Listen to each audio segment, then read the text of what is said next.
عیدگاہ جانے والوں کی ٹولیاں نظر آنے لگی، ایک سے ایک زرق برق پوشاک پہنے ہوئے، زرق برق یعنی چمکیلے بھڑکیلے لباس پہنے ہوئے، کوئی تانگے پر سوار، کوئی موٹر پر، سبھی اتر میں بسے، سبھی کے دلوں میں امنگ۔ گاؤں والوں کا یہ چھوٹا سا گروہ اپنے آپ میں مگن، چاروں طرف سے بے خبر اطمینان سے چلا جا رہا تھا۔ اچانک عیدگاہ نظر آئی، اوپر املی کے درختوں کا سایہ ہے، نیچے کھلا ہوا پختہ فرش ہے جس پر جازم بچھی ہوئی ہے اور نمازیوں کی قطاریں ایک کے پیچھے پیچھے دوسری نہ جانے کہاں تک چلی گئی ہیں۔ پختہ فرش کے نیچے تک جہاں جازم بھی نہیں، کئی قطاریں کھڑی ہیں، جو آتے ہیں پیچھے کھڑے ہو جاتے ہیں، آگے اب جگہ نہیں ہے، یہاں کوئی رتبہ کوئی عہدہ نہیں دیکھا جاتا، اسلام کی نگاہ میں سب برابر ہیں۔ دیہاتیوں نے بھی وضو کیا اور جماعت میں شامل ہو گئے۔ کتنی باقاعدہ منظم جماعت ہے، منظم یعنی ترتیب کے ساتھ، لائن سے، ڈسپلن کے ساتھ۔ لاکھوں آدمی ایک ساتھ جھکتے ہیں اور ایک ساتھ بیٹھ جاتے ہیں، اور یہ عمل بار بار ہوتا ہے۔ ایسا معلوم ہو رہا ہے گویا بجلی کی لاکھوں بتیاں ایک ساتھ روشن ہو جائیں اور ایک ساتھ بجھ جائیں۔ یہی سلسلہ چلتا رہا۔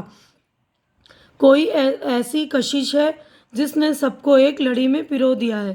نماز ختم ہو گئی ہے، لوگ ایک دوسرے سے گلے مل رہے ہیں، پھر مٹھائی اور کھلونوں کی دکانوں پر دھاوا ہوتا ہے۔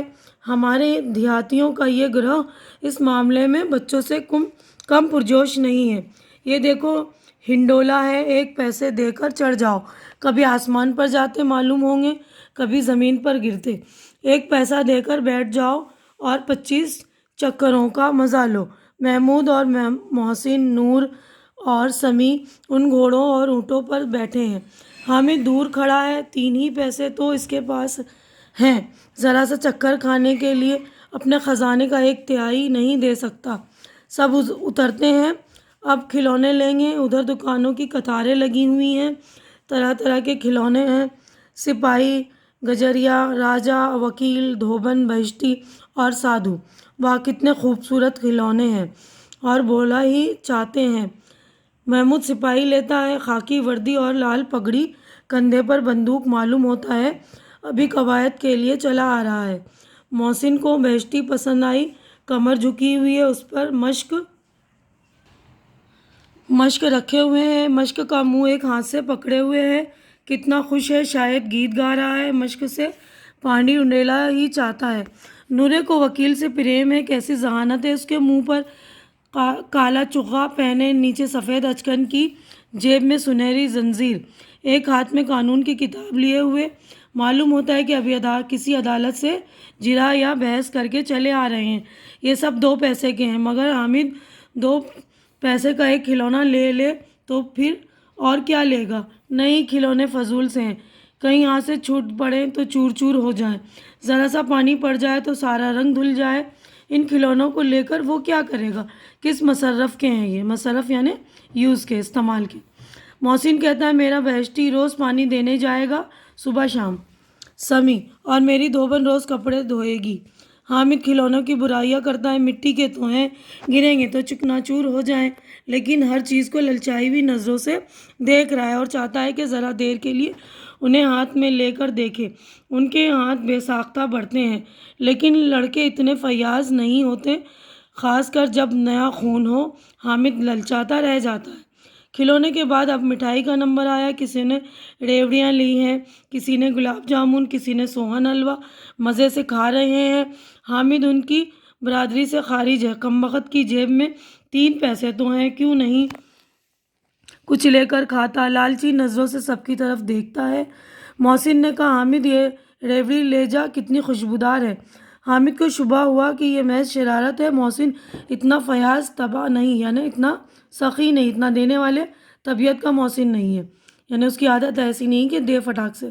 لیکن یہ جان کر پھر بھی اس کے پاس گیا۔ محسن دونے سے ایک ریوڑی نکال کر حامد کی طرف بڑھاتا ہے، حامد ہاتھ پھیلاتا ہے، محسن ریوڑی اپنے منہ میں رکھ لیتا ہے۔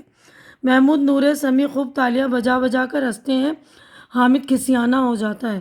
محسن: اچھا اب ضرور دیں گے۔ حامد: اللہ قسم لے جا۔ حامد: رکھے رہو، کیا میرے پاس پیسے نہیں ہیں؟ سمیع: 3 ہی تو پیسے تو ہیں، کیا کیا لوگے؟ محمود: ہم سے گلاب جامن لے جاؤ۔ حامد: محسن شریر ہے۔ حامد: مٹھائی کون بڑی نعمت ہے، کتاب میں اس کی برائیاں لکھی ہیں۔ محسن: لیکن جی میں کہہ رہے ہوں گے کہ کچھ مل جائے تو کھا لیں، اپنے پیسے کیوں نہیں نکالتے؟ محمود: میں اس کی ہوشیاری سمجھتا ہوں، جب ہمارے سارے پیسے خرچ ہو جائیں گے تب یہ مٹھائی لے گا اور ہمیں چڑھا چڑھا کر کھائے گا۔ حلوائیوں کی دکانوں کے آگے کچھ دکانیں لوہے کی چیزوں کی تھیں۔ لڑکوں کے لیے یہاں دلچسپی کا کوئی سامان نہیں تھا۔ حامد لوہے کی دکان پر رک جاتا ہے۔ دست پناہ رکھے ہوئے تھے۔ دست پناہ یعنی چمٹا۔ وہ دست پناہ خریدے گا۔ دادی کے پاس دست پناہ نہیں ہے۔ توے سے روٹیاں اتارتی ہیں تو ہاتھ جل جاتا ہے۔ اگر وہ دادی کو دست پناہ لے کر دے دے تو کتنی خوش ہوں گی، پھر ان کی انگلیاں کبھی نہ جلیں گی۔ گھر میں ایک کام کی چیز آ جائے گی۔ کھلونے سے کیا فائدہ، مفت میں پیسے خراب ہوتے ہیں۔ ذرا ہی دیر کو تو خوشی ہوتی ہے، پھر تو انہیں کوئی آنکھ اٹھا کر بھی نہیں دیکھتا۔ وہ گھر پہنچتے پہنچتے ٹوٹ پھوٹ کر برابر ہو جاتے ہیں، یا چھوٹے بچے جو عیدگاہ نہیں جا سکتے ہیں ضد کر کے لے لیں گے اور توڑ ڈالیں گے۔ دست پناہ کتنے فائدے کی چیز ہے۔ روٹیاں توے سے اتارو، چولہے سے آگ نکال کر دے دو۔ دادی کو کہاں فرصت ہے بازار جائیں، اور اتنے پیسے کہاں ملتے ہیں، روز ہاتھ جلا لیتی ہیں۔ حامد کے ساتھی آگے بڑھ گئے ہیں، کتنے خود غرض اور لالچی ہیں۔ سب نے اتنی مٹھائیاں لی، کسی نے مجھے ایک بھی نہ دی۔ اس پر کہتے ہیں کہ میرے ساتھ کھیلو، میری تختی دھو لاؤ۔ اب اگر میاں محسن نے کسی کام کو کہا تو خبر لوں گا۔ کھائیں مٹھائی آپ، منہ سڑے گا، پھوڑے پھنسیاں نکلیں گی، آپ ہی چٹوری زبان ہو جائے گی، تب پیسے گھر سے چرائیں گے اور مار کھائیں گے۔ کتاب میں جھوٹی باتیں تھوڑی لکھی ہیں، میری زبان کیوں خراب ہوگی؟ اس نے پھر سوچا۔ دادی دست پناہ دیکھتے ہی دوڑ کر میرے ہاتھ سے لیں گی اور کہیں گی میرا بچہ اماں کے لیے دست پناہ لایا ہے، ہزار دعائیں دیں گی۔ ان لوگوں کے کھلونے پر انہیں کون دعا دے گا؟ بزرگوں کی دعائیں سیدھی خدا کی بارگاہ میں پہنچتی ہیں، فوراً قبول ہوتی ہے۔ دکاندار نے اس کی طرف دیکھا اور ساتھ کوئی آدمی نہ دیکھ کر بولا، تمہارے کام کا نہیں جی، بکاؤ ہے کہ نہیں؟ بکاؤ کیوں نہیں ہے اور یہاں کیوں لاد کر لائے ہیں؟ تو بتاتے کیوں نہیں کہ پیسے کا دو گے؟ 6 پیسے لیں گے۔ ٹھیک ٹھیک بتاؤ۔ ٹھیک 5 پیسے لیں گے، لینا ہو تو لو۔ حامد کا دل بیٹھ گیا۔ حامد نے کلیجہ مضبوط کر کے کہا، 3 پیسے لوگے؟ یہ کہتا ہوا آگے بڑھ گیا کہ دکاندار کی گھڑکیاں نہ سنے، مگر دکاندار نے گھڑکیاں نہ دیں، بلا کر دست پناہ دے دیا اور پیسے لے لیا۔ حامد نے دست پناہ کندھے پر رکھ لیا، گویا بندوق ہے، اور شان سے اکڑتا ہوا اپنے دوستوں کے پاس آیا۔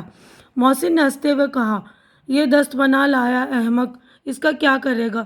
حامد نے دست پناہ زمین پر پٹک کر کہا، ذرا اپنا بیشتی زمین پر گرا کر دیکھو، ساری ملیاں چور چور ہو جائیں گی بچہ کی۔ محمود، تو یہ دست پناہ کوئی کھلونا ہے؟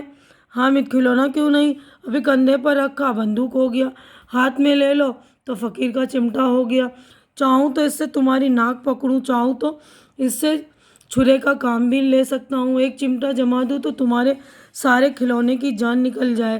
تمہارے کھلونے چاہے کتنا ہی زور لگائیں، اس کا بال بیکار نہیں کر سکتے، یعنی کچھ برباد نہیں کر سکتے اس کو۔ میرا بہادر شیر ہے یہ دست پناہ۔ سمیع متاثر ہو کر بولا، میری خنجری سے بدلو گے؟ دعا نے کی ہے۔ حامد نے خنجری کی طرف حقارت دیکھ کر کہا، میرا دست پناہ چاہے تو تمہاری خنجری کا پیٹ پھاڑ ڈالے، بس ایک چمڑے کی جھلی لگا دی، ڈھب ڈھب بولنے لگی، ذرا سا پانی لگے تو ختم ہو جائے۔ میرا دست پناہ آگ میں، پانی میں، آندھی میں، طوفان میں برابر ڈٹا کھڑا رہے گا۔ اب 2 فریق ہو گئے، محمود محسن اور نورے ایک طرف، حامد یکا و تنہا دوسری طرف۔ سمیع غیر جانبدار ہے، جس کی فتح دیکھے گا اسی کی طرف ہو جائے گا۔ لیکن محسن، محمود اور نورے 2 سال بڑے ہیں، بڑے ہونے پر بھی حامد کے حملوں سے پریشان ہو رہے تھے۔ اس کے پاس انصاف کی قوت تھی، ایک طرف مٹی ہے تو دوسری طرف لوہا، جو اس وقت اپنے آپ کو فولاد کہہ رہا ہے۔ محسن نے ایڑی چوٹی کا زور لگا کر کہا، اچھا پانی تو نہیں بھر سکتا؟ حامد نے دست پناہ کو سیدھا کر کے کہا، یہ بیشتی کو ایک ڈانٹ بتائے گا تو وہ دوڑتا ہوا پانی لے کر آئے گا اور اس کے دروازے پر چھڑکنے لگے گا۔ محسن کا ناطقہ بند ہو گیا۔ محمود نے کمک پہنچائی، بچا گرفتار ہو جائے تو عدالت میں بندے بندے پھریں گے، تب تو وکیل صاحب کے پیروں پڑیں گے۔ حامد اس سوال کا جواب نہ دے سکا۔ اس سے پوچھا، اسے پکڑنے کون آئے گا؟ نورے نے کہا، یہ سپاہی بندوق والا۔ حامد نے منہ چڑھا کر کہا، یہ بیچارے اس رستم ہند کو پکڑیں گے؟ اچھا لاؤ، ابھی ذرا مقابلہ ہو جائے۔ اس کی صورت دیکھتے ہی بچہ کی ماں مر جائے گی، پکڑیں گے کیا بیچارے؟ محسن نے تازہ دم ہو کر وار کیا، تمہارے دست پناہ کا منہ روز آگ میں جلے گا۔ حامد کے پاس جواب تیار تھا، آگ میں بہادر کودتے ہیں جناب، تمہارے یہ وکیل صاحب اور سپاہی اور بہشتی ڈرپوک ہیں، سب گھر میں گھس جائیں گے۔ آگ میں کودنا وہ کام ہے جو رستم ہی کر سکتا ہے۔ محمود نے ایک پھر زور لگایا، تمہارا دست پناہ باورچی خانے میں زمین پر پڑا رہے گا اور وکیل صاحب کرسی پر بیٹھیں گے۔ حامد سے جواب نہ بن پڑا تو اس نے دھاندلی شروع کی، میرا دست پناہ باورچی خانے میں زمین پر نہیں پڑا رہے گا، وکیل صاحب کرسی پر بیٹھیں گے تو جا کر انہیں زمین پر پٹک دے گا اور سارا قانون ان کے پیٹ میں ڈال دے گا۔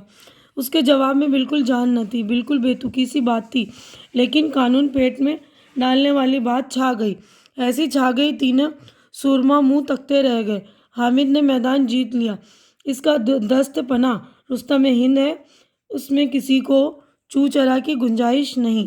محسن نے کہا، ذرا اپنا چمٹا لاؤ، ہم بھی دیکھیں، تم چاہو تو ہمارا بہشتی لے کر دیکھو۔ محمود اور نورے نے بھی اپنے کھلونے پیش کیے۔ حامد کو کوئی اعتراض نہیں۔ دست پناہ باری باری محسن اور سمیع کے ہاتھ میں گیا اور ان کے کھلونے باری باری سے حامد کے ہاتھ میں آئے۔ حامد نے ہارنے والے کے آنسو پوچھے، میں تمہیں چڑھا رہا تھا، سچ یہ چمٹا کھلونے کی کیا برابری کرے گا؟ لیکن محسن کی پارٹی پر اس دلاسے کا کوئی اثر نہ ہوا، چمٹے کا سکہ خوب بیٹھ گیا۔ محسن، لیکن ان کھلونوں کے لیے کوئی ہمیں دعا تو نہ دے گا؟ محمود، دعا کے لیے پھرتے ہو، الٹے مار نہ پڑے، اماں ضرور کہیں گی کہ میلے میں سے یہی مٹی کے کھلونے ملے۔ حامد کی یہ بات ماننی پڑی کہ کھلونوں کو دیکھ کر کسی کی ماں اتنی خوش نہ ہوں گی جتنی حامد کی دادی چمٹے کو دیکھ کر خوش ہوں گی۔ راستے میں محمود کو بھوک لگی، اس کے باپ نے کیلے کھانے کو دیے۔ محمود نے صرف حامد کو ساجی بنایا، اس کے دوسرے یار منہ تکتے رہ گئے۔ یہ اسی چمٹے کی کرامت تھی۔ 11 بجے سارے گاؤں میں چہل پہل ہو گئی، میلے والے آ گئے۔ محسن کی چھوٹی بہن نے دوڑ کر بہشتی کو اس کے ہاتھ سے لے لیا اور مارے خوشی کے جو اچھلی تو میاں بہشتی نیچے آ رہے، اس پر بھائی بہن میں مار پیٹ ہوئی، دونوں خوب روئے۔ ان کی اماں جان یہ کورام سن کر اور بگڑیں، دونوں کو اوپر سے 2 چانٹے رسید کیے۔ میاں نورے کے وکیل صاحب کا عشر اس سے بھی بدتر ہوا۔ وکیل زمین یا طاق پر تو بیٹھ نہیں سکتا، اس کی پوزیشن کا تو خیال ہی رکھنا پڑے گا۔ دیوار میں 2 کھوٹیاں گاڑی گئیں، ان پر چیڑ کا پرانا پٹرا رکھا گیا، پٹرے پر کاغذ کا قالین بچھایا گیا۔ وکیل صاحب تخت پر جلوہ افروز ہوئے۔ نورے پنکھا لے کر جھلنے لگا، معلوم نہیں پنکھے کی ہوا سے یا پنکھے کی چوٹ سے وکیل صاحب نیچے آ رہے۔ پھر بڑے زور سے ماتم ہوا اور وکیل صاحب کی لاش گھورے پر پھینک دی گئی۔ گھورے یعنی کچرا رکھنے کی جگہ، کوڑا کرکٹ ڈالنے کی جگہ۔ اب رہی میاں محمود کے سپاہی، اسے چٹ پٹ گاؤں کا پہرا دینے کا چارج مل گیا، لیکن پولیس کا سپاہی معمولی شخص تو نہیں جو اپنے پیروں چلے۔